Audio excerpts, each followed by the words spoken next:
and welcome to this Car Pod. I'm Kennan. I'm Filippo. And let's start with the news. The craziest news story of the week, of the month, of the year is tariffs. Moments before we recorded this podcast, the Trump administration announced a 25% tariff on imported cars, which is unbelievably insane and incredibly damaging to the car industry. It's going to be based on final assembly, which seemingly. I will say, this is all like literally we're getting this information 20 minutes ago it was announced, but it looks like it's going to be based on where the car is built. Now, the crazy thing about this, I actually don't entirely think that the concept of this is insane on its face, but it goes into effect in 5 days. Now, the president, I'm not sure if he's aware, the automakers can't build a factory in the United States in 5 days. However, over the last 30 years since NAFTA and then the agreement that replaced NAFTA was signed, the automakers have made enormous investments in production based on their assumption that these agreements, which were positively signed by all parties, including by the Trump administration, including by the Trump administration who negotiated the successor treaty to NAFTA, would continue to stay in place. And then to just pull the rug on the auto industry is one of the craziest things. In addition, it's also crazy because I'm sitting here looking at this. The Nissan Rogue, half its parts come from Japan, but it's built in the US, no tariff. The Toyota RAV4, 75% of its parts come from the US and Canada, but it's built in Canada, tariff. Seemingly. Again, like, I want to So you're actually penalizing American component manufacturers. Yep. It's all insane. I will say, so it is 3:17 p.m. Pacific time on Wednesday right now. Since his announcement less than an hour ago, GM stock is down and it keeps dropping 6.71% in aftermarket average trading after being down 3% during the day today. It's going to be impossible to explain the effect this will have on GM. I think GM at a random glance, but please read our quote. It's a gentleman named Flavio Volpe, who's the head of Canada's Automotive Parts Manufacturing Association. This is pulled from Automotive News. Had a great quote, which it says, "China could only dream of damaging the American auto industry so quickly and so decisively as what Trump is threatening to do here again." It's hard to really explain the negative effect that this will have on the American automobile industry, including for American auto manufacturers, even though the goal is to incentivize automakers to bring production to the States. I think if you said, hey, a tariff is going to come in 5 years, you have to start making these investments in the US, that would be one thing, and I think that would be a reasonable thing. If you're Trump and you want to be protectionist on the economy, which I think is a stance that he was elected on. Saying that you're going to do it in 5 days is a little tough. The cars, people don't understand. Does Trump not understand? The cars are going to be radically more expensive for consumers. I mean, this is going to just destroy. This is a lot of cars. A lot of cars are made in the U.S., and to be fair, and in the future, maybe more cars will. But in the meantime, the RAV4, the best-selling car in America, 25% more expensive. Is going to be a 25% tariff. So we'll see if they actually make it 25% more expensive. Right. They'll defray the cost across a lot of things. Maybe see where they can eat some of that cost. Or maybe they'll just have to eat some of the cost until they think that this ends, because you have to assume that this ends soon. There's no way they can continue running a 25% tariff on some of the most popular cars in America, which in some cases are built by American companies overseas, in Mexico or in Canada. Right. Based on the agreement that had been put in place by the Trump administration. I will say, so as of 2 hours ago, before this announcement, the prevailing thought was also that there were going to be large carve-outs. It's always been said that April 2nd would be the day that tariffs go into effect. It was legitimately, there were reports coming out as recently as this morning that there would be notable carve-outs for some manufacturers, especially U.S. automakers. In this announcement, it was made very clear that there's not any interest in negotiating exceptions. Crazy. Trump referred to them as permanent. Which I will note, but... You know, it's interesting. The car industry, I consider the car industry to be, aside from the gun industry, to be probably the most conservative large industry in the United States. And powerful. It's generally anti-regulation, anti-union. I mean, they would claim they're not, but the car industry would prefer that they're not. It's you know, it's a big business. It's obviously, it's anti-trial lawyer, like giant settlement. Like, the car industry is really, obviously, anti-environmental regulation, generally, generally speaking. Generally speaking. Again, they wouldn't say that, but they would prefer fewer regulations. And a lot of conservatives, especially at dealerships, voted for the president. And they are some of the ones who are going to be hit the hardest from this. There's no question about that. And I wonder how that's going to go. It's just such a... if you're a manufacturer, we talked last week about how BMW was going to guarantee prices through April or May. BMW is screwed. The BMW builds a lot of cars, a lot of their best-selling cars in the U.S. They do. It's lucky for them. And this does clarify for them that parts outside of the U.S. don't seem to be impacted. The Tacoma's screwed. Tacoma's absolutely screwed. But like you've made, as a manufacturer, I think you have to spread out the cost you bear across the rest of your lineup. So all cars, so that a RAV4 doesn't cost more than a Highlander. I don't know where the Highlander's built, but you get the point. Yeah, Kentucky. So you have to, but that makes every car notably more expensive. Already the auto industry is not doing great in the US or in other markets. It's slowed down. Sales have slowed down.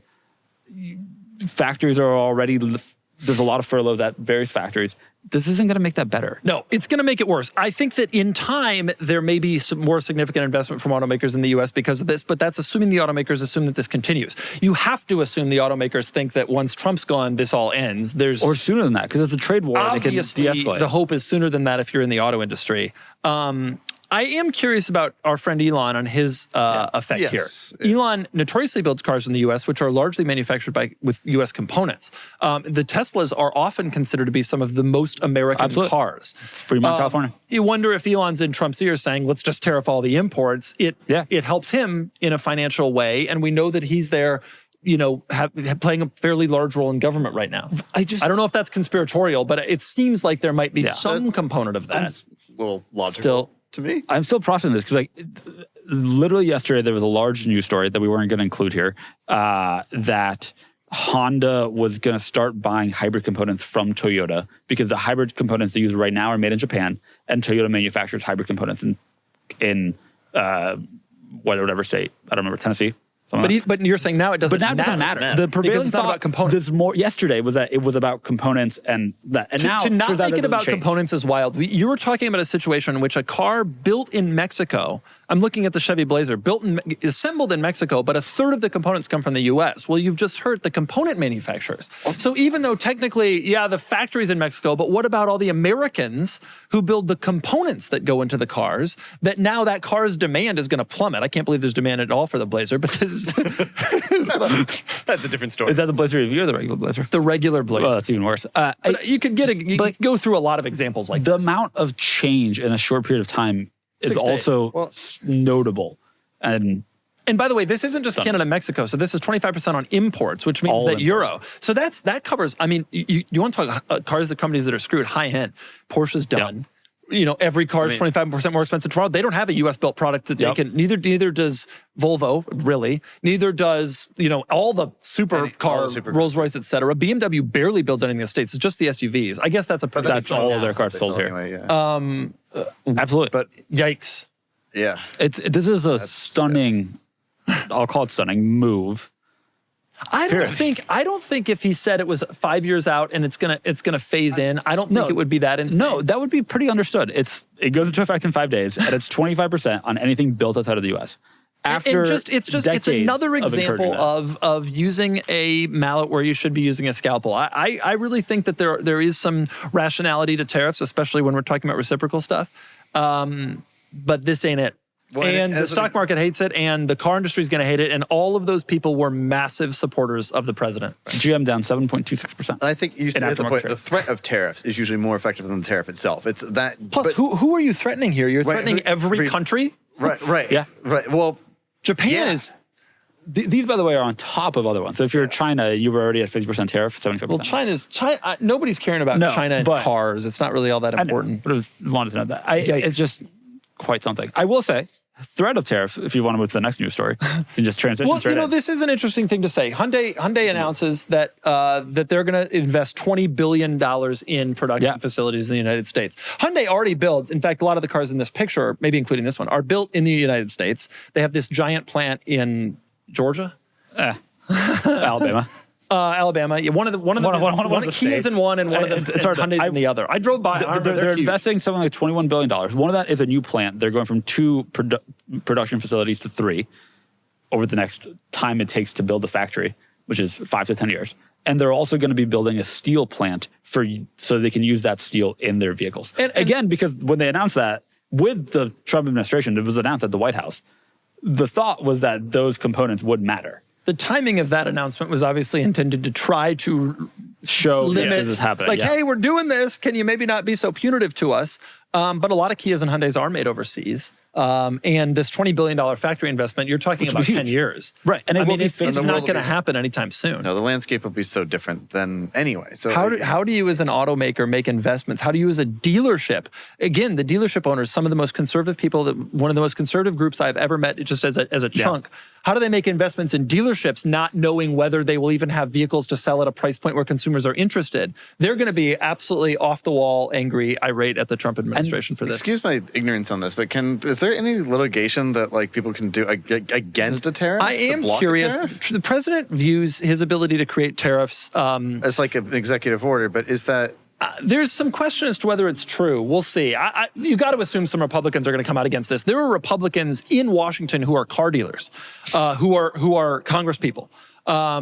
There's one from the Fort Worth area. There's several, and I have a suspicion that Republicans aren't going to be able to stand up and just accept this like they have with so many Trump things. I think they're going to have to be blowback. It's notable that it's gone to this point when the American auto lobby is quite powerful, and the dealer lobby is quite powerful.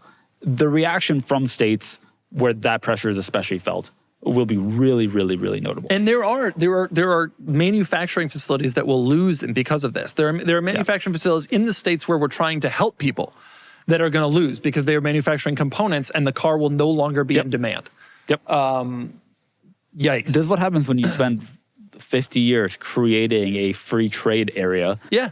And then overnight, over the course of 5 days, you take that fully away. Yeah, I mean, the idea that BMW would manufacture in Mexico, that Audi and Volkswagen, hell, I mean, any of these cars, so many of these cars are imported. The Ford Maverick, which was one of the great success stories of the car industry over the last few years, one of the great products, and affordability was its primary benefit, built in Mexico. Yep. The Mach-E, one of Elon's closest competitors, built in Mexico, tariffed. As you can tell, we're still processing a little bit this news. It's not quite what I expected this announcement to be. No, and it just so dramatically hurts the exact people who specifically voted for Trump and like wanted. Tariffs are a bad idea. Economically, they are. Sometimes I think there's a lot of danger there. I'm supportive of some of our presidents, and also to be honest, one thing I do support with regards to this is the ability to stand up to a lobby and say, "We're going to do this. Screw you." I don't disagree with that. More people should do that, and more people in all government and politics should do that. And I respect that, but just because the lobby wants it doesn't necessarily mean that it's the wrong thing to do. Right. I'm watching, which I should stop doing. I find that the market's reaction to this is interesting to me, especially because this announcement was made after the stock market closed for the day. Yeah. GM is fluctuating just solidly lower. They're going to stop aftermarket trading on GM tomorrow. We're down 8%. The Ford Maverick in the last hour. The Ford Maverick is 26% U.S. parts. But it's built in Mexico, so it's going to be tariffed. So any of the stuff that's made... The Grand Caravan, when it was still existed, America's minivan, made in Ontario. Made in Ontario, Canada. Yeah. They're not building cars in California anymore. Yeah, sorry, should have clarified. I didn't think it was necessary.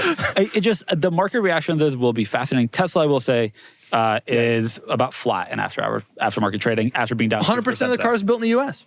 This is... For the U.S. market. This is the yikes news story of the week. Got to assume this gets walked back. Maybe it won't. Trump does some crazy stuff. We'll see what happens. Permanent were his words. So the car market the stock market and car market will decline significantly. Say hello to a recession, as far as I'm concerned. Yep. This is where that starts.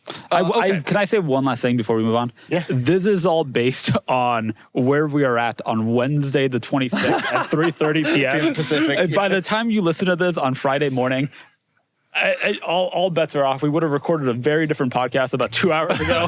So, take that as you will. When I'm filming car reviews, I get in and out of the car over and over again, filming all the close-up shots of the quirks and features. Some cars are easier to get in and out of than others, and with the variety of cars I work with, comfortable pants are a must-have. Public Rec Pants makes this a comfortable experience for my nether region. I'm thrilled to have Public Rec as a partner, and I'm so excited to try their shorts. Comfortable shorts from Public Rec will elevate my style while being comfortable, and comfort is always my top priority when buying shorts.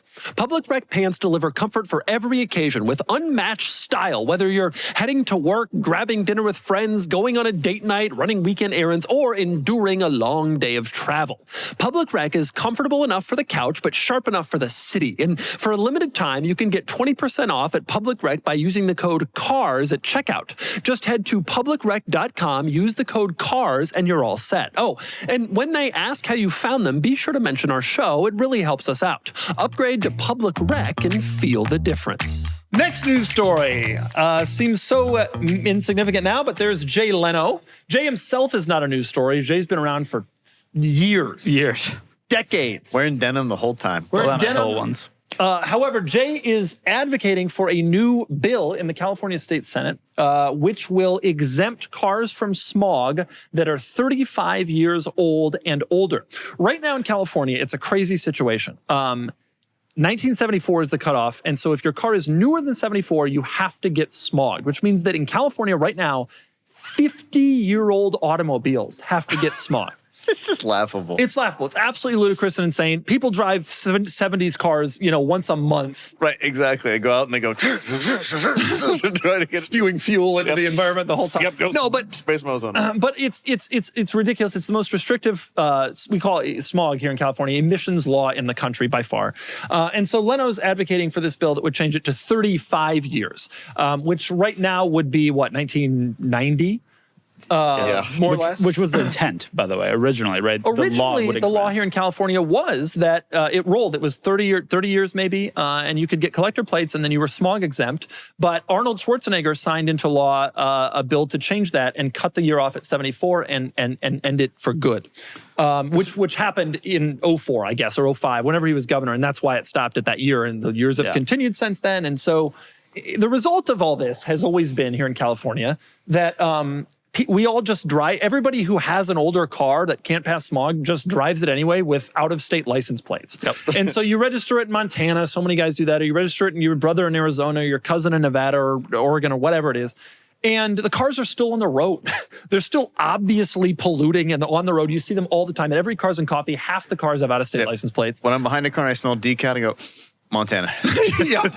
And so what ends up happening is the smog is still happening and California has lost all the tax revenue. And and also there's nothing they can do about, for example, military, where the law has always been that you can register out of state. And so this would at least bring the tax revenue back to California. The cars are operated here anyway. And cars from this era, 1974 to 1990, which would be exempted right away, are barely driven. I mean, we're talking about collector cars. And the law specifically requires that cars that want to be abiding by the law must have collector car insurance. So they would only be mileage limited. It seems like such an obvious common sense law. I wrote a letter to my state senator, a physical letter and an email, heard nothing back. Which is the state of I voted for this person. This is the state of politics here in the United States. Your representative couldn't even have an AI generated thing respond to you. It was just like, just respond with AI. Tell me you liked what I said. Make me feel like. How many people does my state senator? I'm not even talking about my U.S. congressperson, where you know you're never going to hear anything and they hate you. How many people does my state senator even represent? 20,000. 100,000, I don't know. I'll bet they get so few emails, they keep their inbox clean. There's no way you're hearing, and they probably get 9 emails a day, 8 of which are from old ladies complaining about a 4-story apartment building going up in their neighborhood. I'm telling you something real here. Right. They couldn't have just like somebody, they couldn't just have like an intern respond to something. Right, give me an intern. But anyway, I wrote to my state senator, and if you're in California, you should do the same. It would be lovely to have this pass here in California to get 35 years rolling back. I think it would change nothing in terms of smog, literally nothing. In the last 10 years, there's a bunch of places, especially in automotive rules, some for events, some for smog rules like this, where they at some point decided, oh, it's no longer a rolling 35-year or 25-year. It's that date and time. Are there other states that have done but like you can think about like events, like different collector car events, like the whole Concours, where it's like, it had been rolling, and then all of a sudden, no. Older folks, this actually happened in Colorado. This would have been in Colorado. Older folks cannot wrap their heads around the idea that someone might consider a car from the 80s to be a collectible. They grew up in an era where that was a car. And so the idea of exempting that from smog, it's not acceptable to them. I hate to tell you, time passes. You're Right. old. Time has passed. It's like You're the car old, is and now old. younger people do consider those to be collectible cars. And as always, old politicians have made laws that benefit old politicians and younger people get screwed, which is kind of the story. But here's Jay Leno, kind of an older fellow who's coming in and helping. Well, he understands the benefit of exempting these cars because he knows, like every rational thinker knows, that there will be no impact on smog. This is another one of those things. California tries to do the right thing, and in most cases, the smog laws, I think, have had enormous positive effect on this state. And the cities that used to be covered in clouds of smog. But there are edge cases like this where you're depriving people of something they would enjoy and actually not benefiting the state at all. And actually harming the state from a tax perspective. Yeah, I honestly wonder how much money the state has lost. A lot. Jay's downdraft ain't registered in California because it can't be. 2 places in one podcast where Doug and I are in agreement. Yeah. He must have dealer tags. He just puts that on, I would think. You would think, but he doesn't. He's doesn't? got his car's title. Wow. He told me when I was up there, I was complaining to him because I was like, hey man, like I got like, at the time I had like 9 cars. I was like, a license plate renewal comes every month. And Jay said, you should see here. We get a license plate renewal every day. Wow. Because he's got 200 bikes in addition to 150 cars. He literally has. He said that there's a smog place down the street that they go to every single day. They just have one person there who deals with Jay. They go to counter Jay. That person deals with Jay. I asked him about dealer plates in Montana, and he was like, I can't do it. He's like, I'm too high profile doing any of that stuff. People, I can't. It makes sense. Well, Jay Leno, the patron saint of Let's hope this thing passes because it would be only beneficial to California and I think would have virtually no negative impact.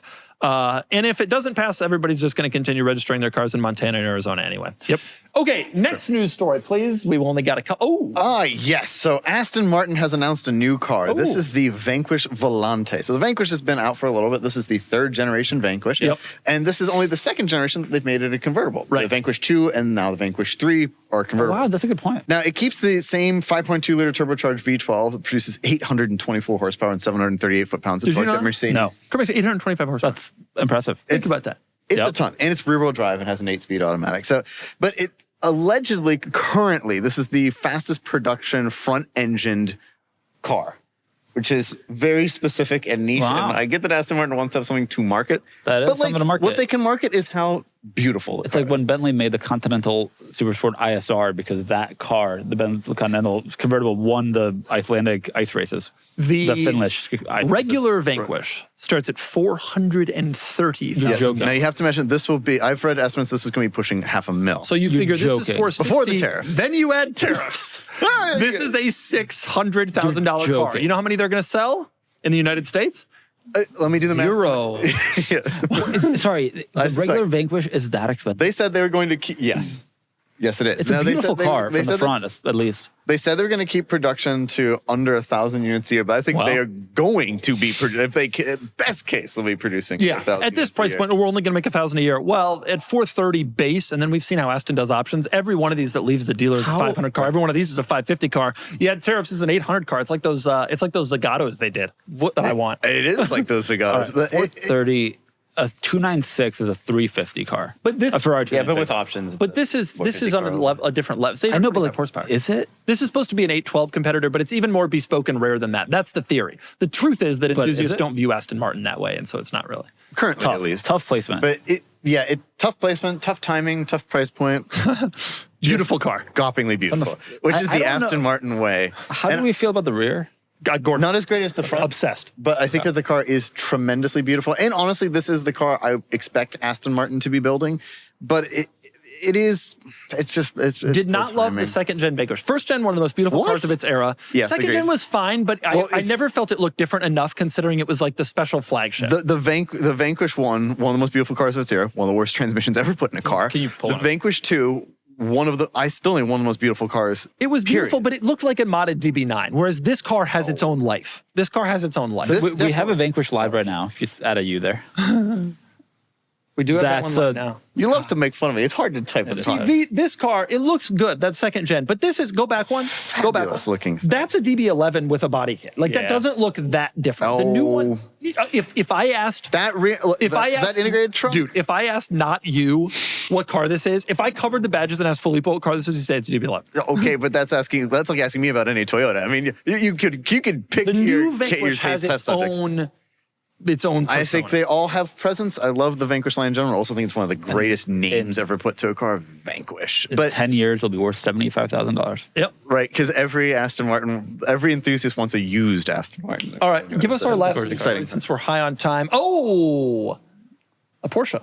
Does anyone want to take credit for this boring news story? There's a 992.2 turbo. It has been spied at testing somewhere. Well, anyway, folks. That's it. Now, it doesn't, I don't think this is really a news story because guess what? It looks exactly like I would expect it to Right, look. a 992, which is the People are like, ooh, it has no camo. Well, it looks the same. I could have drawn it. I could have done this. This Pull up may a have been picture of AI. You ever seen a 992.1? 991? Just picture the next one. That's what it looks like. It's a hybrid, apparently. Of course it is. Yeah, and it's going to make a ton of horsepower. 7 billion horsepower. Listen, by the way, I'm not taking away from this car, which I think is going to be amazing. Of course. But I'm not all that surprised by how it looks because it looks exactly like because you know one of the great consistencies in life is that the next 911 will look like the one before that and before that. I remember when There's also a Porsche. Dot 2. It looks When I worked at Porsche, same generation. the only way I could tell is if you look at the. Yeah. When I worked at Porsche, I remember the 991 was coming out, and everybody in the company was like, "What's it going to look like? What's it going to look like?" And I always told them, A 911. "Take the current one. there's actually a big little change. longer, The tail little lights- wider, little more powerful." The taillights. That's what it's gonna look like. No, that one looked different. Okay, now it's time for the Talk Cars segment, wherein we talk about cars. Whoa. This segment is sponsored by Filippo's jacket, which of course has a pocket that does not match the rest of the jacket. Very nice. Very nice. Thank you. Style. Yeah. Okay, first, so I want to discuss my old E63 wagon is for sale. I owned in the past 2 E63 wagons. This was one of them. I have zero fondness for this car. However, this car is important to mention because it was the very first car we ever sold on Cars and Bids. That's right. It was. It was car number 1 sold on Cars and Bids, and I sold. This was it was our guinea pig car that we sold because I figured if the site failed, hey, it was only my car. Right. But it worked, and here we are 26,000 auctions later, and this is auction number 1. Now, I sold this to a guy in Maryland, and he bought it, and he shipped it to Maryland. He owned it for a period of years, and actually, he sold it on the site again after he was in, there you go, after he had it in Maryland. There it is. And he sold it on the site, and he drove it for a while, put some miles on it, and then it came back to California. Where it was registered in the Bay for a couple of years, and now it's for sale again at this dealership, where it should be on Cars and Bids. It really should. Because it's a mistake. this car is like the most famous Cars and Bids. The dealer has no idea, obviously, that it has any connection to me or anything like that. They don't care. No, but it's lore that they should know about. It's lore. They should know about. In the last year, it's had basically no miles. If it has 109,000 miles now, he sold it with 108,500. Well, people buy things and then they don't really use them. Yeah. This car is actually very unusual because the E63 wagon in this generation was offered with a 19-inch wheel or an 18-inch wheel. They're the same wheel design. And and virtually no one got the smaller wheel. But I bought this car in Minnesota, and they had gotten the smaller wheel so they could fit snow tires to it. Not that it has snow tires now, but they did do that in the winter. And so this is one of the rare ones with the smaller wheels that rides better. Notably great riding car. I hated that comfortable ride. I drove this car across the country when I moved to California back in 2018. We loaded it up and like the old story, drove as away. I had to have done an S212. In an S212, yeah. I remember I was emailing with you that weekend because I was trying to get you to come review a LaFerrari at the exotic car dealership I worked at. Should have done it. Yeah. And you're like, nope, I'm going to San Diego. Oh, those photos are so good too. Robert Grubb's photos and OG, those were back in the day. Little known story about this car. When we launched the site, the week before we were going to launch the site, the car developed some sort of liquid leak into the interior. Remember this? No, I didn't know this about it. I remember that. You didn't know this story? No. Okay, water starts leaking into the interior the week before we're going to launch the site, and we're incredibly busy. I mean, we're trying to launch the site. I'm still filming all the videos. So no, it's not in the flaws because... Well, I thought it was under recent service history. But I took the car to the dealer, and I said, look, this thing's leaking water. You got to fix it. I have no time for anything else. Like, just fix it and call me. And they called and they said, hey, it is leaking. It's from a windshield, and a replacement windshield was installed at some point, and it wasn't sealed properly, and water's coming in. Oh, and by the way, it's going to be $4,000. And I said, well, wait a minute, this is a certified pre-owned car, and they said, yeah, well, the windshield wasn't part of that. And I said, well, they found the receipt for the windshield. It was done at a Mercedes-Benz dealership. So the certified pre-owned car with a Mercedes-Benz warranty, the windshield replacement at a Mercedes-Benz dealership, they still refused to honor it. And I railed against Mercedes-Benz CPO, and now I have another Mercedes CPO car now. So they You showed them. I really showed it. Got them. They got me. Ridiculous. I do think Mercedes CPO warranty is pretty much worthless. Okay. If you're the seller of that car, maybe What are they consider asking? listing. Are they asking some amount of money for it? What about $32,990? That is ambitious. 110,000. Maybe that's why they don't want to sell it on the site. They know. They know what the market. Didn't we sell it for 28 like a year ago? Which was honestly a good result. Yeah, 28, 123. It's got 110,000 miles. And honestly, the facelift 212s, which are the more desirable ones, are starting to come down They're too. in the 30s now. And so they're putting pressure on these. The only benefit these had is that they were rear-wheel drive and the facelifts were all-wheel drive. But there's probably some people who prefer the four-wheel drive. Before we move on, let me tell you about Quince. Spring is here, which means my travel itch is back. Traveling comfortably can be the difference between having a good vacation or a bad one, and I'm preparing for my next trip with a first-class quality suitcase and an economy price tag from Quince. This year, I'm treating myself to the luxury upgrades I've been searching for with Quince's high-quality travel essentials at fair prices. Some examples include lightweight shirts and shorts from $30, pants for any occasion, and comfortable lounge sets. Plus, Quince has premium luggage options and durable duffel bags to carry it all. The best part? All Quince items are priced 50 to 80% less than similar brands. By partnering directly with top factories, Quince cuts out the costs of the middleman and passes the savings directly on to us. And Quince only works with factories that offer a safe, ethical, responsible manufacturing practice and premium fabrics and finishes, which is great. I'll be packing away my Quince sweaters for next winter, and I really can't wait for my carry-on bag to arrive for my trips this year. The colors available are unique and special, and the bag is absolutely perfect for a comfortable travel experience. For your next trip, treat yourself to the luxe upgrades you deserve from Quince. Go to quince.com/Doug for 365-day returns, plus free shipping on your order. That's QUINCE.com/Doug to get free shipping and 365-day returns. Quince.com/Doug. Filippo, tell us of your GTI problems. So I have a Marquis GTI that I bought on the site. I've driven it 5,000 miles since. Wow, that was only a couple months ago. I know, we've been driving a lot. Well, he drove back from Seattle. I mean, yeah. We should just post the video now after 2 months of driving. You'll watch that video on Cars and Vids. He posted the video on the Cars and Bits channel today, so he's only had it for 2 days. He's driven it 5,000 miles. Incredible. Pretty impressive. No, we bought the car in January. Yeah. We did just post a video on the Cars and Bits channel, which I think is pretty good. We vlogged our way home, which is not something that I do. Does your spouse appear in the video? No, she was incredibly careful. She artfully very much does not. It's really impressive. She was the camera quite angle she deliberate. got. Okay, so you got some problem.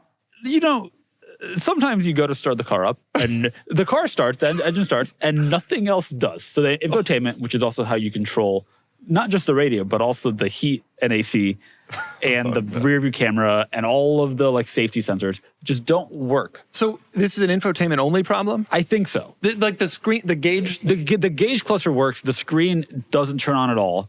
And then you get a bunch of errors that say these different systems aren't functional. Now, I want to be clear about this. People are going to be, oh, you bought it on Cars and Bids. They only sell lemons there. No. This car is like a year old. Yeah.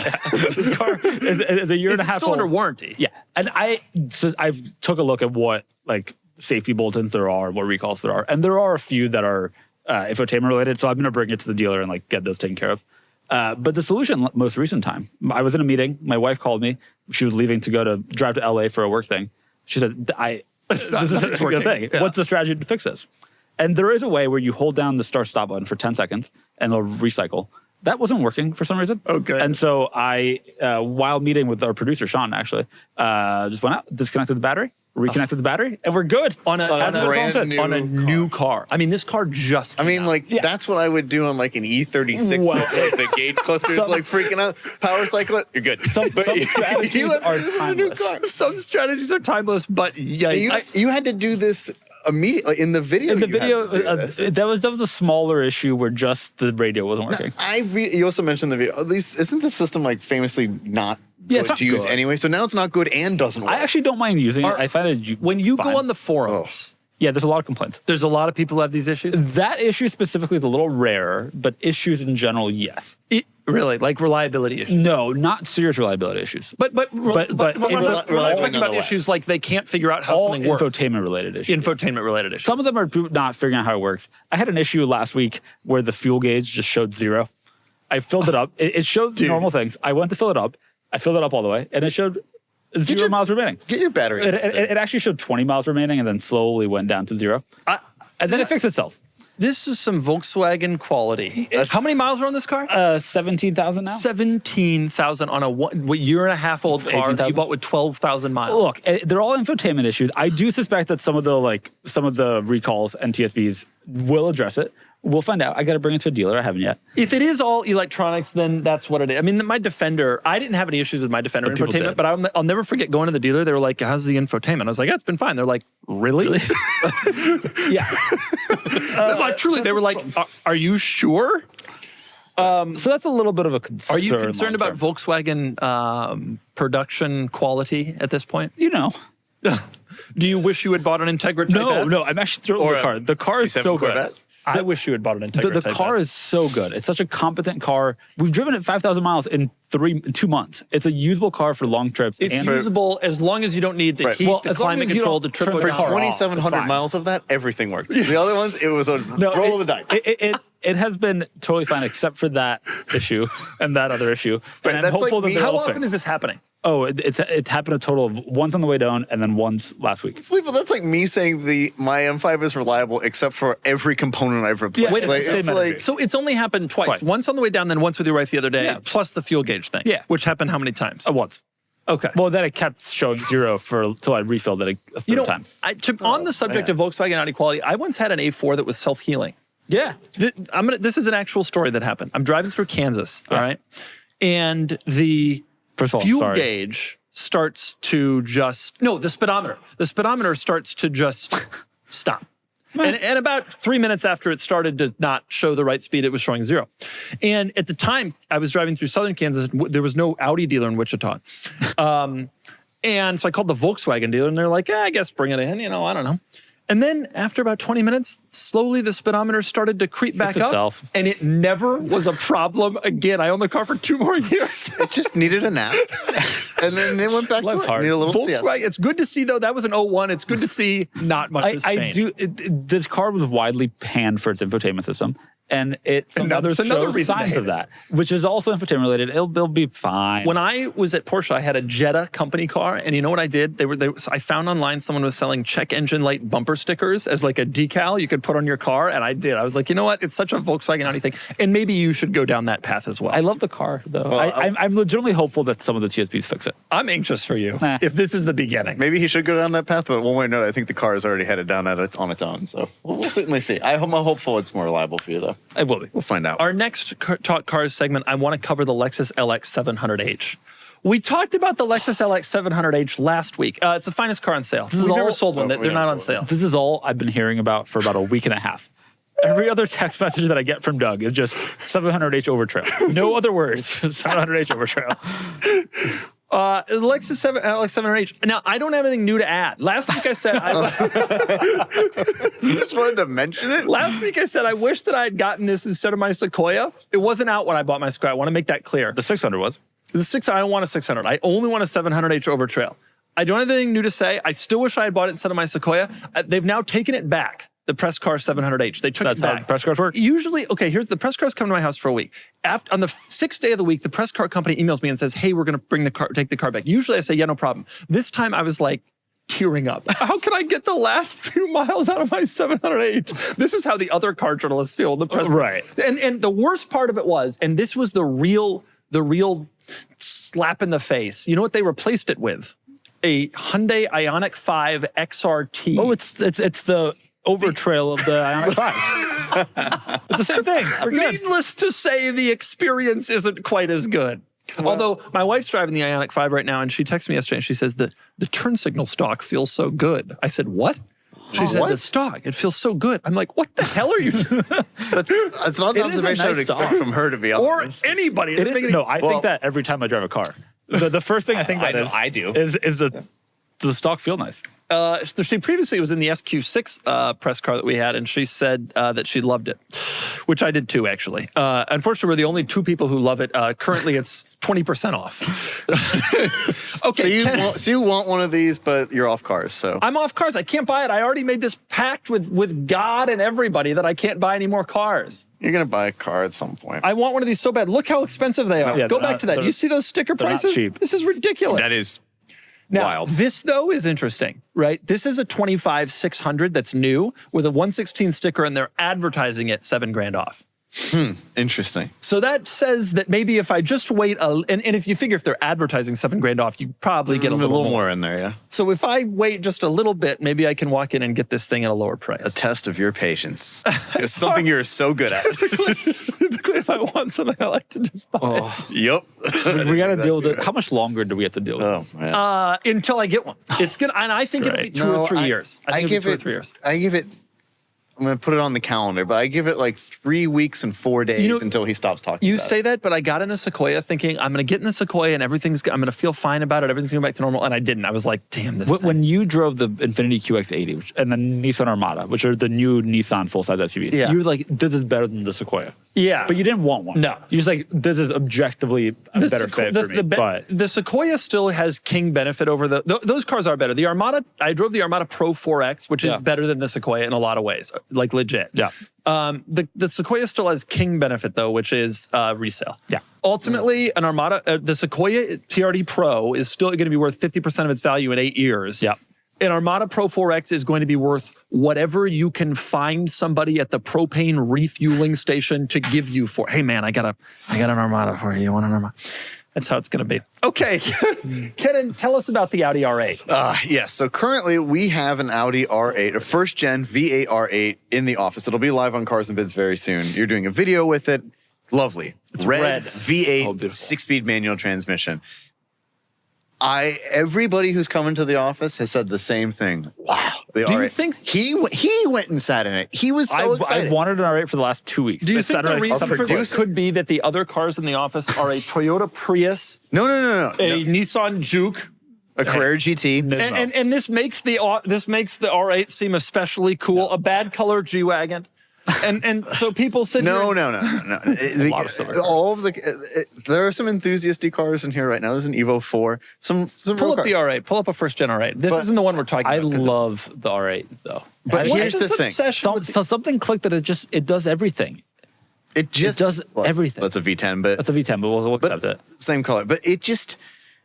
I drove my friend Stevens recently when I was at Amelia Island. Also a 6-speed V8 coupe. Yellow. Yeah, his is yellow, speed yellow, nonetheless. And it was magnificent. Like, I really enjoy. It's just like, it feels so solid and well put together, but it feels exotic with the right exhaust setup. And it just like, and that gated shifter and like, yeah. And then I look at the values of those cars and it's like, it just is. We just sold one today for 55. Yeah. I mean, that one had been tracked and had some mods, but fine. Like Back on stocky? they're pretty drivable cars. Yeah, put it on stockies, untint the tails, put get the it out Audi of logo Montana. back on the front. even nicer ones, meaning like stock, what we would prefer. That 12,000 mile one R&M'd or failed to sell at sub $90,000. They're in the 60s with like reasonable miles. Yeah. 60 Look at for this one. This is gated. Yeah. Yeah. Nice interior too. Damn. Yeah. And like, brown. how is that not just such This was like one of the nicest ones. It is in a the world. bargain. And I'll tell you the thing that makes this car So cool, great. it has all the benefits of a 911, which is that it's practical, usable, relatively rational, the interior size, the tech, like but it's an exotic car. Yep, like exactly. a 911 is not all that special to be, like I love a 911, it's a cool car, but they're everywhere. R8 is still an event. When you see an R8, when you drive an R8, it is an event. But it has all the other exotic cars require a lot of compromises, and this is the only one that doesn't. Well, I have to say, like, you know, our friends Sam and Nick both had them for a pretty long period of time, and even just taking that car off of the truck, people do still lose their mind, and they don't. cool. They know what it is. They know it's an R8. I suspect because of Iron Man and all that stuff. But people also like it. It's not like kind of a. There's no like. There's no negative stigma here. Yeah. Exactly. In a way that the 911 isn't. And honestly, I think, especially the early ones, there actually is a lot of crossover with the 911. The performance is similar. The practicality is similar. 911 actually has more seats. But spirit, yeah. Also. But the R8 just has this like special factor that you will never get with a 911. And it makes it more interesting. And about the same price as an S, as a 997.2S. Is that true? I mean, it's close. And they're the Within same 5, era. 10 grand, yeah. Because it was 09 to like 12. Part of me wonders if I didn't make a mistake, that I should have gotten one of these before the 355, and I bet you I probably would still have the R8. So part of me wonders if I should course correct and get one of these. But you wouldn't have. It would have been a compromise at that time. Now that you've owned the 355 and understood the drawbacks of that, maybe going to a more rational exotic car is a thing that makes sense. Maybe. I just can't get over their values, and like I hate to fall in line with the rest of our friend group and get one like everybody else has. But like they hold value. A good car. They're reliable. They're fun to drive. They're fun to drive. The AC compressor is like one of the big major like service concerns. It's great. You have to take the engine out, and it's $10,000 to do it. But 997s have issues. Who needs it? Yeah, that's right. Bore scoring on the early ones. Let's talk about pinning coolant lines. Filippo's over here doing all this research, and then he ends up with a GTI that also has problems. I have a theory. Want a GT3? Got a GTI. I've never had any interest in GT3. I know you. I have a theory that every car enthusiast eventually, for a period of time, becomes an Audi Volkswagen person. Oh, no, never. You had an Audi. And a GTI. I think most car enthusiasts, as our friend Nick said, kind of end up becoming Porsche people. They do eventually. But That's which is a GTI is such a great hot hatch. But getting a car does not mean you become a person. I know, but like eventually you think about it. Well, I don't know. An E39 and an Audi R8, not too bad. Someone very kindly reached out to me selling their Cayenne GTS and wanted to know if I was still in the market. But somebody else had commented a long time ago that like I should be looking at sports cars while I'm single and relatively young still. And like one of my great regrets is that during that period of my life, I drove station wagons. I had a CTS V wagon. I had a 2E63 wagons. I had no children. What was I thinking? Now I have all these kids. You are who you are. And I can't drive these cars ever except to the office to flex on Filippo. Right, except to the office almost every day. Yeah, I have that one saving grace. But that's flex you do. Yeah, I do flex on Filippo. He's got his little Fiat parked outside. And you know why he drove it today? Because he started the GTI. Infotainment wouldn't turn on. Yeah, or he was on full blast at the time. He didn't want it, but it was on. Yeah, he was going. The heated seats were going. Life's lottery. Be lucky. I want to take a moment to tell you about another podcast you should absolutely check out, Drive with Jim Farley. Ford CEO Jim Farley talks to some of his favorite people about what they drive and what drives them to succeed. He has great guests on the show, like the British racing driver Vicky Butler-Henderson and one of my favorite people, Jay Leno. I've checked out a few episodes of Drive with Jim Farley, and I really love to hear his insights. There was a time when we only got to hear from automotive CEOs and press quotes and carefully worded corporate statements, but Jim Farley's podcast is personal, and it really shows his passion for cars, which is really cool. And this is a podcast I'm certainly going to keep in my listening routine. Click the link in the description box to listen to Drive with Jim Farley today. Okay, next story. Yes, so one of our close friends, Adrian, who's a wonderful photographer here in San Diego, he's done a lot of pictures for us. He did our adventure series, but he also did our track day. He put out a collection of his work, a book that he happened to get. He gave a copy to me. This is your copy that I'm borrowing, but my car is the car he chose for the cover. Look at that. It's called Meant to Be Driven. And he actually asked me to write the foreword as well, which I did. There's one brief line I'd like to read from it where I said that for me, it says, life is short. Whatever joyous memories you can make and along the way makes it all worthwhile. For me, many of those are with my friends from behind the wheel of a cool car. And that's why I drive. And so that's so cool. So it's really cool. But it's a great collection of wonderful photos he's taken all around. And you can go and check it out on his Instagram account, which is _meant_to_be_driven. And you can go to his website where you can actually buy this book. It's beautiful. I love all the pictures that he has in it. Truly stunning photos. And our cars feature in it quite a bit. Adrian is a very talented photographer, and there are some very cool photos in here. And I highly recommend checking out his Instagram and the book, which is really some special stuff. Especially if you like the E39 M5. Filippo's even in it. The Corvette is in it. Yeah. Thanks, Adrian. Thanks, Adrian. I appreciate it. Look at these photos. But it's really lovely. He told me I need to sit down with a glass of wine and really leaf through it, which I'm very excited to do. But thank you, Adrian, for putting this together. You're a wonderful photographer. We love having it around. This one's yours. Yes, I love it. I love having it. I love Adrian's a fantastic photographer. It's very cool to see your cars in print like this. So I'm happy that we have the book. Okay, next up is the Market Report, where we talk car market. It's brought to you by Cars and Bids, which is a car website where you can bid and sell. I've heard of it. And buy and comment and follow sellers. Okay, Filippo, take us to begin our market report for us. Yeah, yesterday or on Tuesday, we sold a GMC Sierra 1500 SLE. Yes, we did. And here's what's interesting about it. This is a weird truck. Yep. It's a short cab, short bed, V8 powered Sierra. It's a full-size truck, Sierra, but it's like the smallest of those. Yeah. And they put a supercharger on it. And it's got a blower. And it has 830 miles. And even though it's an 18, it only had 900 miles. Yeah. And so it was like new. What's notable is that it sold for about MSRP. MSRP was something like 43, and it brought just about that. And obviously, they put a little bit of money into it for the Supercharger. But like, it shows that there's still demand for these weird trucks. A regular 2018 GMC Sierra, even with 900 miles, is not worth much because you just buy the newer one. Like the newer one always gets a little bit better. But when there's weird things about it, right? When there's something that's unusual, you're not going to find a short cab, short bed truck. Can you still even get a shorty? Absolutely no idea. Yeah, I mean, they're very uncommon. Nobody buys them. When we did our Mexico car video, I made a thing about this. They're popular in Mexico. The Mexicans like the full-size truck, but that's short box, short cab. Yep. However, it's very uncommon here. And then this one was low mileage, one owner with the blower. MSRP was 40. MSRP was 40, sold for 43. That's pretty cool. It's like there's still demand for weird ones. If you get an unusual vehicle that like is hard to find and yet has a little bit of demand, you only need a few people who want it. It's cool. It's cool. Some would say that's the beauty of an auction site. All it takes is two. Hey, little black GMC truck with a forced induction gives me some Typhoon vibes. Obviously, it's not a small truck. No, but it is but you the get smallest the version of Sierra. And can you find one now? Certainly not on a dealer lot. Maybe you can special order, but who knows? And the market rewarded that. I also like big wheels, chrome, because a lot of the shorts are base models. Yep. They got steelies and rubber and everything. And this does have cloth seats and a fold down.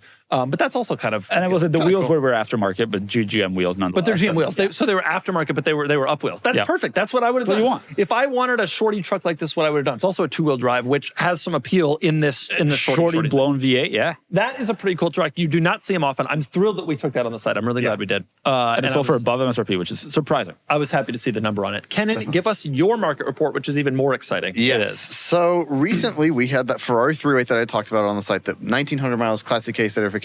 Excellent.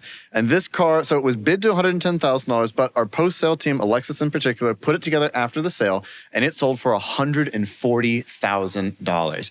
Now, I know that is a lot for a 308. In particular, it's the most that a GTSi has ever sold for anywhere, at least in the last 5 years. And it's like the 8th best result in the last. And that's against for a GTS. So that's against the carbureted cars. That's against the QVs that came later. The Vetro Resinas were coupe only. All coupe, yeah. And so this is an incredibly strong result, and I'm really proud. And if there was going to be a car, you drove this car. If there was going to be a 308 that got to this number, it was going to be this one. Without question, it was super nice. It was again like this picture of the interior. Like I know. Been in a lot of 308s. I think about it a lot, and that is as mint as it comes. As mint as it comes, literally insanely amazing. 140 was the number. 140. Yeah, I was very proud to have gone to see this car and make a video on it and all those things, but really, really, really thrilled with the result of the team and the site. And this is the kind of car that we saw. This is a unique car. You're not going to find another one like this. Yep. It is a really special collector car, and I just feel very privileged that we have this on the site. I just celebrated 5 years of working for Cars and Bids. That's so true. And when we launched the site, this was the kind of car I dreamt of having, and now we have them. And it was kind of a dream. And to even be able to put this sale together is pretty impressive. I was really happy with it. I was happy that we had it. I was happy with the result. Yep. And the seller was very kind. He told me that he owed our team a debt of gratitude and that we have a customer for life, which is very sweet of him. By the way, speaking of this car, type in Ferrari to the search bar. Are you aware that last week we had 5 Ferraris? There were quite a few last week. 5 Ferraris last week. I think this is before. 5 Ferraris last week. And you know what also? It represented a wide swath of the Ferrari world. Classic A certified vintage car, modded 48 on wheels, gated 550, flood title 355, family station wagon. This is like everything. That is a smattering. Short of an F50, this has got it all. It's so all in one week. And I was thinking about this because there was a time when getting one Ferrari on the site, we would absolutely freak out and be like, oh my God, we got a Ferrari. This happens. Do you remember what our first Ferrari was? Do you remember? I know what it was. We had a 355. Yeah. Right? It was a 355 Berlinetta. In Florida. Right. It was a red. Which in retrospect, I should have bought for 70. How many miles? It had a lot of memories. 34,000, and it had just had an engine out. Yeah, I should have. That car's doubled. Yeah. Oh, yeah, easily. Seller should have sold. I remember this car distinctly. Yeah, me too.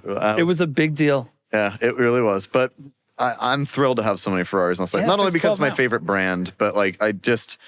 So 612 is our 200th Ferrari auction. Wow. How cool. It is pretty amazing how far it's come from the early days. It is indeed. So more prancing ponies. That's what we want to see. Selling special cars and also selling Lexus LSs. I want to talk about this part of the market report. This is such a crazy thing to me. Filippo pointed this out to me yesterday, and I've kind of gone on a deeper dive of it. Yesterday we sold, keep going, a new body. This is an LS 500. They call it a 500. It's a turbo V6 for $42,000. I have been aware for a long time that Lexus LSs depreciate. Like that LS 460 over there is also a pretty modern car, and it sold for 16 grand. That's a bargain. Yep. But the thing that makes this particularly exciting is that this is a new car. Like this is what they're selling today. And they're probably 100 grand, right? They're probably 85. Gotta be at least. What is a new LS 500 base at? I mean, then this is a pretty nice, pretty well equipped one. I mean, this 95 for 40, sticker. 95 sticker. This is 42.5 this car sold for. And if you brought this home, no one would know that it's not new. The LS 460 we just showed before at 16.5, that's a used car at this point. Everybody knows that. It's still a great bargain because it's a reliable V8 powered, gonna last forever because it's a Lexus. That's a great car. Yeah. But this thing. It does look new. 42. Well, these are going to be in the 30s in a long weekend. This is incredible. These are really nice cars. And it's funny because all the full-size luxury cars lose a lot of value. But the BMWs and the Mercedes, you understand why they lose value because they're expensive to own. The components are expensive. This is going to be a reliable car. And it's just such a deal. I remember viewing this when it was a new car. It wasn't that long ago. It's now 42. Such a bargain. This is a relatively base one by LS 500 standards. It doesn't have like the huge speakers and the doors that look really cool. But it's still an LS 500. Gotta have probably a mid-high 80s sticker. Yeah, you gotta assume. 90 sticker 3 years ago. How many miles were on this car? 36,000. 36 normal miles for a 4-year-old car. I mean, this is, how are you not interested in one of these? I mean, I gotta wait for it to go another 20 grand.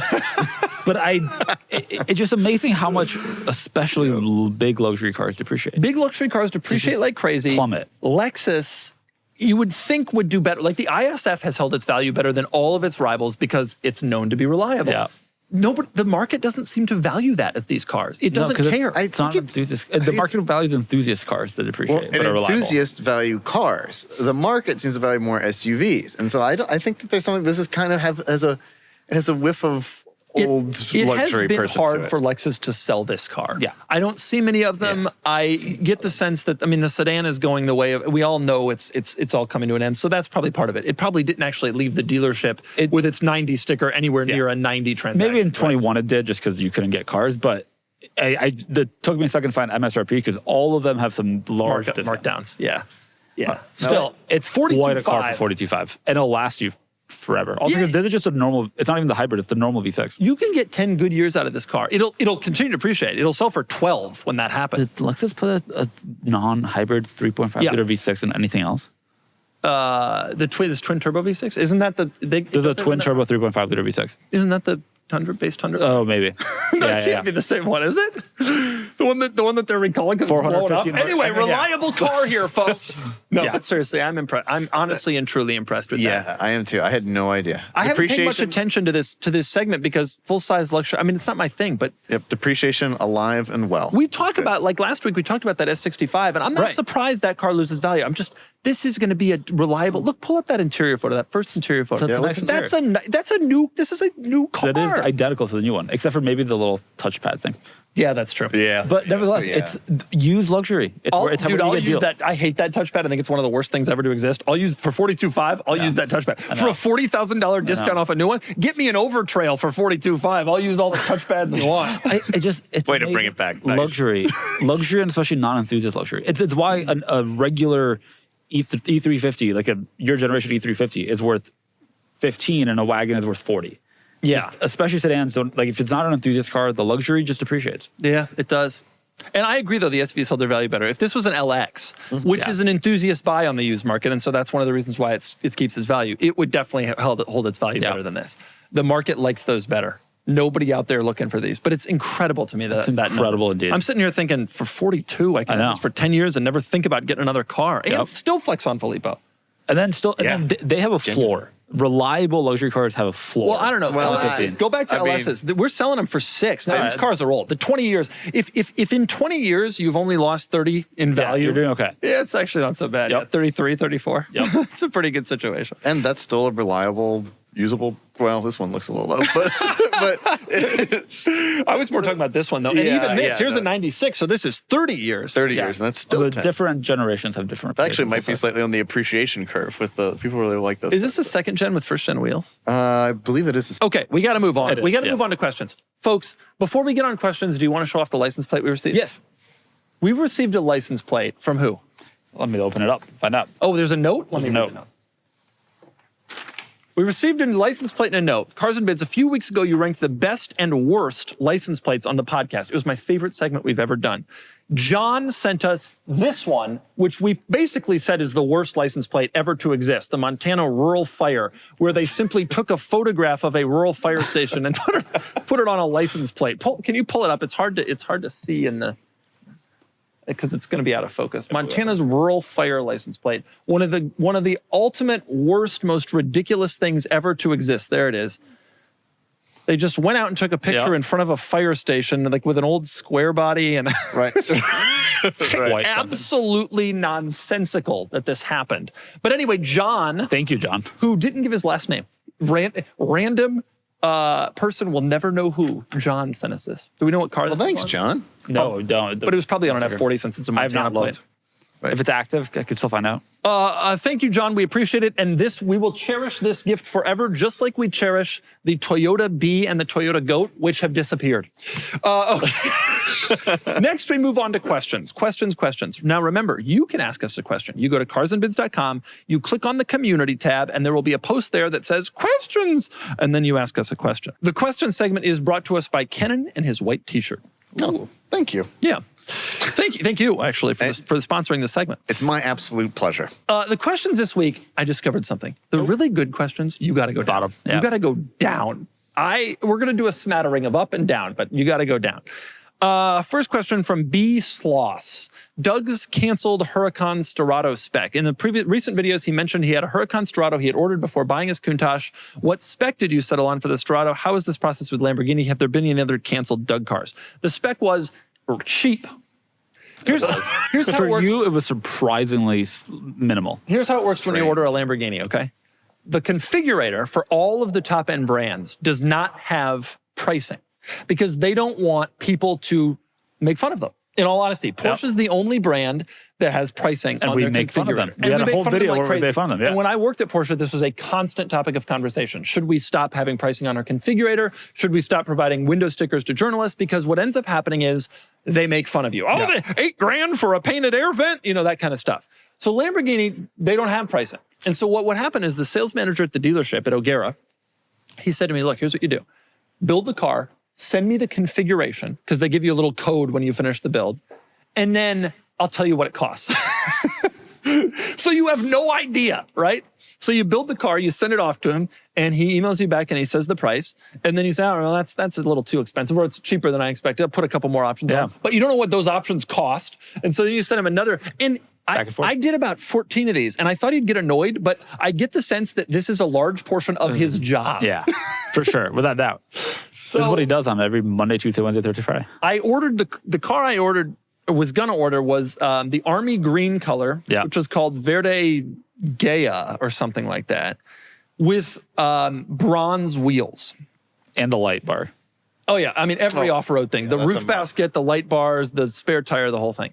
And in the end, one of the reasons I passed on this was because I honestly thought that basically everybody would order the military green color with bronze wheels. I thought it would be so obvious. And you know what happened? Nobody did. I haven't seen one. And I was on AutoTrader this morning looking for Sterratos.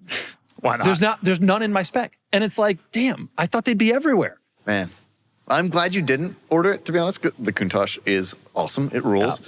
No regrets. But turns out, maybe you could have had a unique spec. The last part of the question is, have there been any other canceled Doug cars? I don't order new cars. I don't do that. No. Even my new daily driver cars, I bought used. I just don't live in a world where I order new cars. The Sequoia I bought new, I had to. Filippo screwed me. It's a long story. That is a long story. We've told it before and I'll tell it again. But my Overtrail I buy used. My Kia Stinger I bought used. You know, is that true? I thought it was new. I thought it was no, but remember the dealer it was had new, it. but the dealer had punched it a year before because no one was buying it, and they had some program that month. And trust me, the price I paid for that, I bought it used. Remember that I told it was like $9,000 off, and I said I'll do that if you bring it to my home. And I don't have to go to the dealer. And they brought the car and the paperwork an hour away to my house just to get that sticker off the lot. Didn't they like forget to give you a key and then they had to come back? Yeah, they were like, oh, we don't have a second key, but they did, and then they ended up giving me a third key and then a fourth key. So like when I sold it, it had like 4 the cool key too. Anyway, the answer to the question is there have not been any other canceled Doug cars. And the only real reason I'm sad that I didn't get a Sterrato, because they're pretty available used. The only real reason is because I think it would have been cool to like buy a supercar new and like have that experience. As they become more automatic and more hybrid, I don't think I ever will. Mm-hmm. And I'm sad that I couldn't have done that. And I truly don't think I ever will. That wasn't automatic. It was, but it was the last V10. It was an off-road. Like, they're not going to make a car like that again. A small concession to pay. You got a Countach. I got a Countach. That's your consolation And that's very, prize. very, very cool. Would have been nice to have both and an Overtrail. Yeah, that would have been. Alas. Yeah. So I lost all my money in the stock market because of the tariffs. Next question. This is a good one that I want you to really think about. From Speedsta, what cars would get better or worse driving experience reviews if journalists could not tell what make or model they were driving? I love this question because it assumes that journalists have massive biases, and they do. Some of the stuff I have heard my fellow car journalists say, especially at launch events, I am absolutely astonished by. If they can't tell which automaker it is, they can't tell, is that the automaker that's sponsoring us for Performance Car of the Year this year? I'm joking about the specificity. I don't think it's that specific, but I do think there are individual journalists who are predisposed to like certain brands. And I think a lot of them actually are there's a lot of Volkswagen love in the car journalist world. I think that Mazda would not get quite the love that it currently does. Absolutely. There's a lot of like, everybody loves Mazda, so therefore I love Mazda, etc. Ferrari, does Ferrari drive better than McLaren and Lamborghini? If you covered up the everything, would it? I don't know, but we all know what happens if you say bad things about Ferrari. Exactly. I'll bet they'd say some truths. What about the new NSX? Would people have liked that car more if it wasn't an Acura? I think they would have liked it more if it had just come out when they said it was going to, not 7 years later. There is an element of that too, right? Like, it's all actually about expectation setting. Mm-hmm. And you can't remove that fully. It's not fair to fully remove that, right? Like, what did the manufacturer say you're creating? That's what you're comparing it against, not just every other car in the field. There's some innate, how does this brand make you feel? What's the comparison point? What did they promise me? Did they deliver on that? But the question, though, is making the point that even though there's a feel component, if you got into a base Subaru Forester and you got into a base Chevy Traverse and they switched around the badges. Well, first of all, you went from one vehicle to a much larger vehicle. Yeah, but my point is, people like Subaru. Yeah. People don't like Chevy for boring SUVs. I fully agree. Would you get into the Traverse if it had Subaru badging and be like, oh, this is a pretty good car? Without a singular doubt, that would happen. Not in our reviews. No.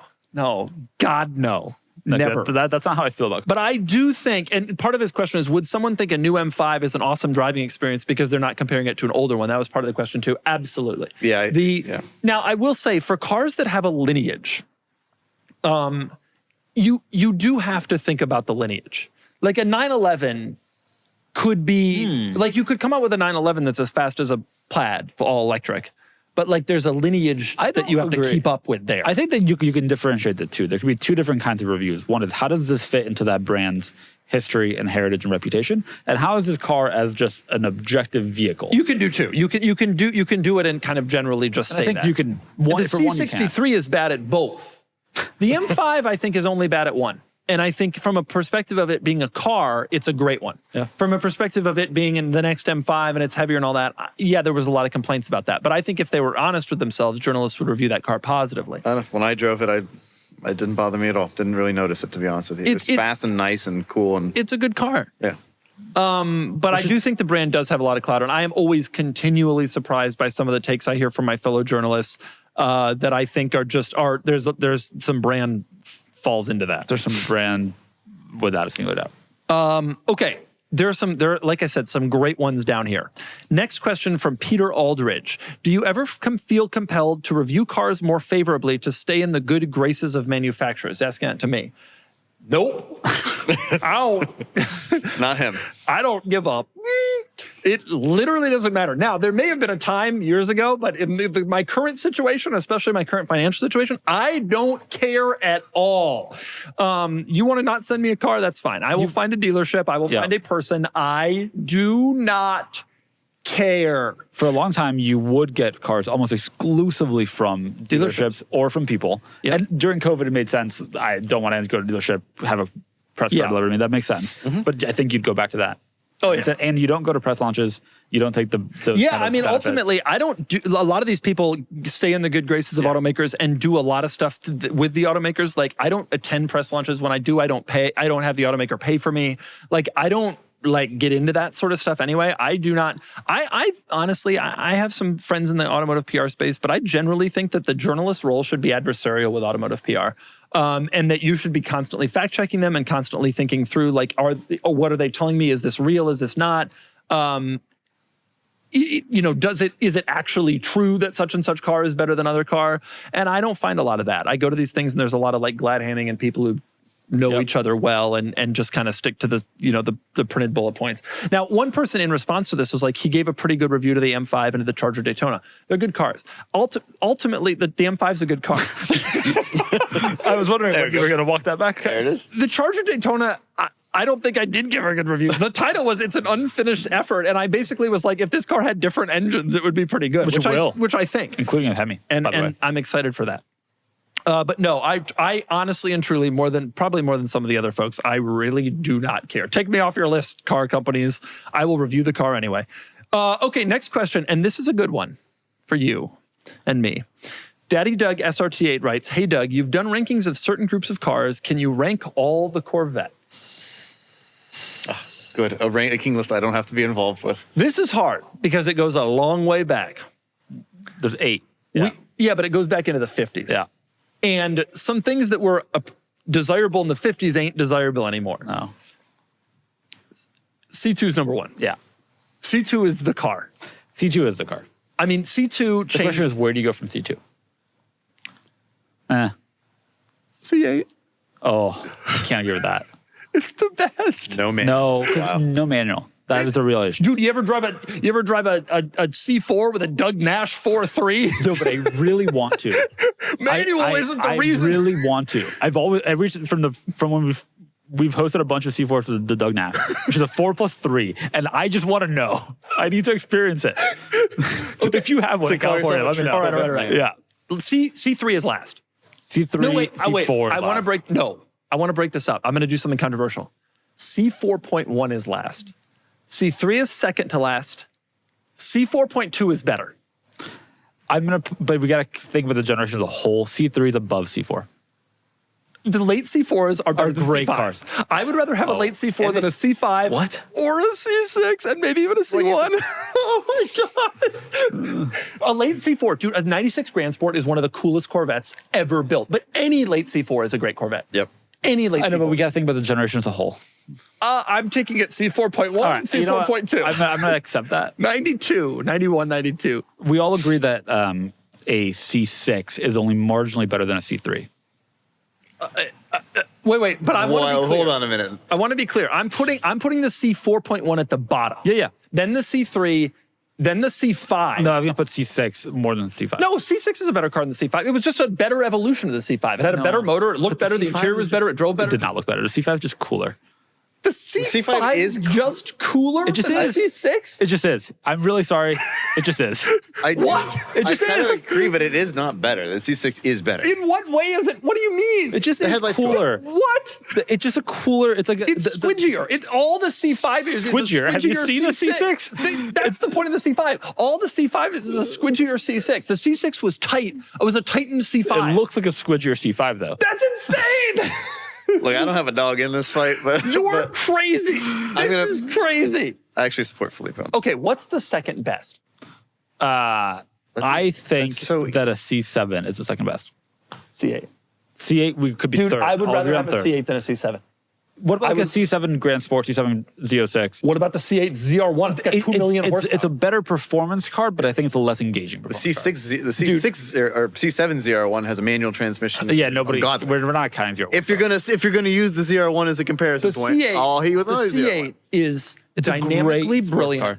It is the first Corvette that an entire generation has ever wanted. I will grant you that really the point of the Corvette is to prove that an American brand can build a class competitive supercar on a budget. And the C8 is that in a way that the C7 is not.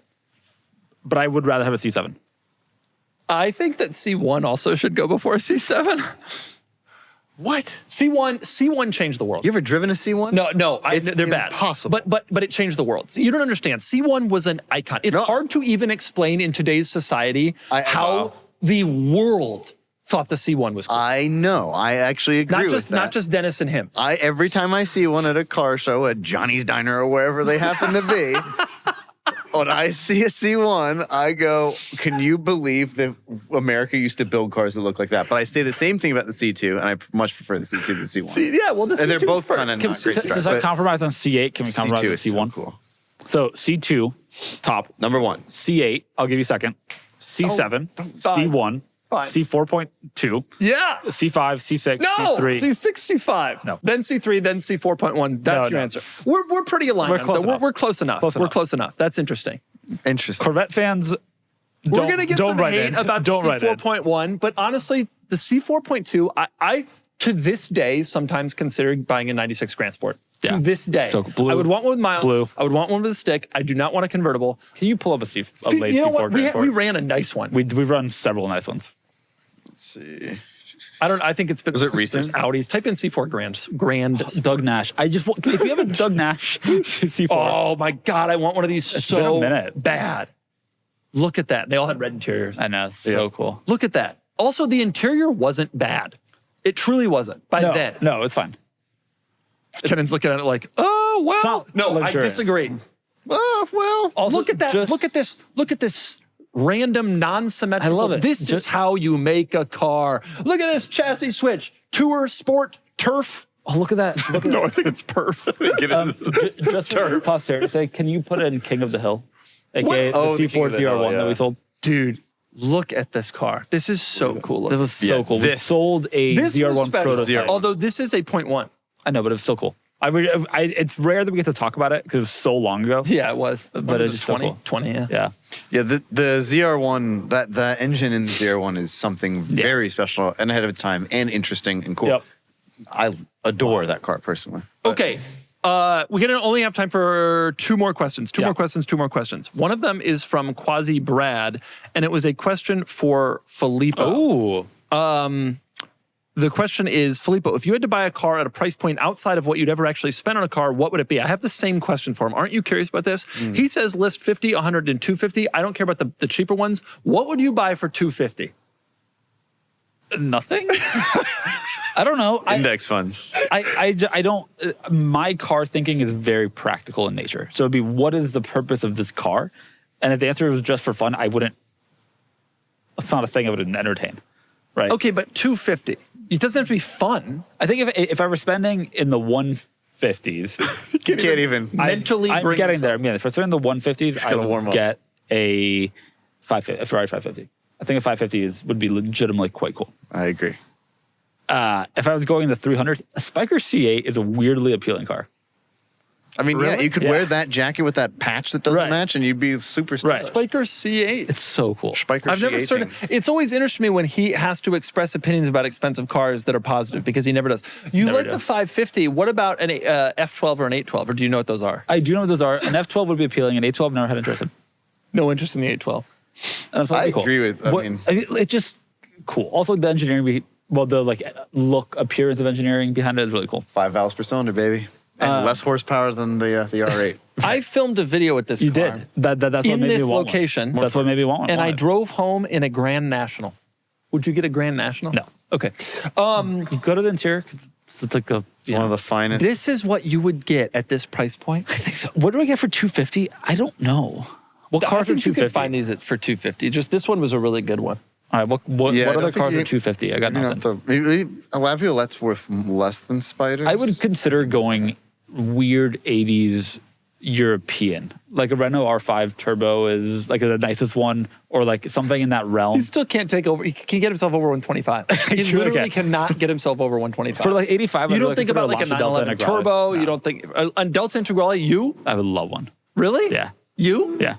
How could you maintain it? You would have there's no one. I wouldn't buy it, obviously, but I'm being forced to entertain this. There's nobody in the entire city of San Diego that can work on the Integrale. I asked a lot of people. I'm sure we could find someone, but I don't think so. It would be challenging. That's my answer. I got nothing. I am impressed. I'm very impressed that it took you a minute to get there. You had to warm up, run at it. But I didn't really hit the 250. No, I mean 550 and C8. What about like a new, like an S65, like a new S65 and just ball out? Absolutely not. But imagine if you're so rich, depreciation's not a concern. I can't get past like $100,000 on a new car, like, still want it.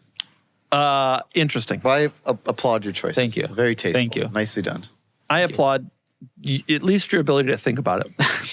Okay, I'll take that. 2 more questions very quick. Number 1, Dear Doug from Ahoob263, why did you take down your recession video? Oh my God, I put up a video about what the recession and tariffs would do to the car industry. And in the first 30 seconds of the video, I accidentally said, I switched up the tariffs are paid by importers versus exporters. And the rest of the video went on completely normally, but people absolutely freaked out about this 30 seconds that had nothing at all to do with the video.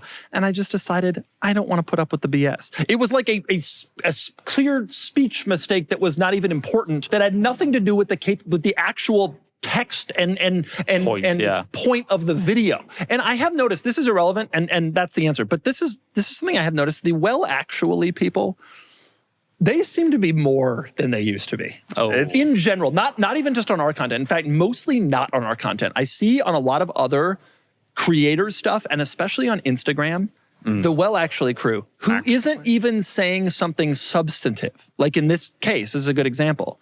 Just wants to get in there and make a correction. And as a creator, it gets tiring. And thankfully, as a creative, in myself, I just delete the content. Move on. Delete the content, get in your Countach and drive off. Right. Okay, Quasi Brad. Last question from Quasi Brad. Do any of you have any opinions on MKBHD saying at the beginning of his Charger EV review that muscle cars are the perfect vehicle to go electric? I found that almost objectionable. They are. I've always said that the Tesla is the muscle car of the modern era. They're fast in a straight line. They don't really turn all that well, and they're cheap speed. And they are muscle cars. They're not well put together. And they're not really all that well built. You said that about the Plaid. I remember when you did that review, and it's a muscle car. I agree with that. Now, to this person's point, I also understand, like, when you think muscle car, I think and style. Burbling V8 and style cool. Like cool style. But Tesla doesn't. Like Teslas do not look like the Charger Daytona. The Charger Daytona does. Barely. I totally agree with NKBHD's take. I think if you really distill what made a muscle car, it was cheap speed, poorly built, straight line, American-made vehicles. And if you want to look at all of the EVs that are that, they're all exactly those things. But the experience is different. It's a new kind of muscle car. It's a muscle car for the 25th century or whatever we're living in. We're going to get a lot of the actuallys being like, 25th. Actually. 23rd century. Filippo's gone. All right. That's the end of the questions. That's the end of our podcast. Unless, Filippo, you have any final parting thoughts. Just DND 212. Dude, download the app. That's what you're always supposed to say. Oh, right. Sorry, I got distracted by the license plate. Download the app. It rains money when you shake it. I've been just like Filippo. That is Cars and Bids confetti. That's Cars and Bids confetti. It's not money. Not money. Although it can be money. It can be money if you want it to. That's right. Download the app. Try it out. Goodbye, everyone. Thank you for watching our finest podcast ever. Goodbye.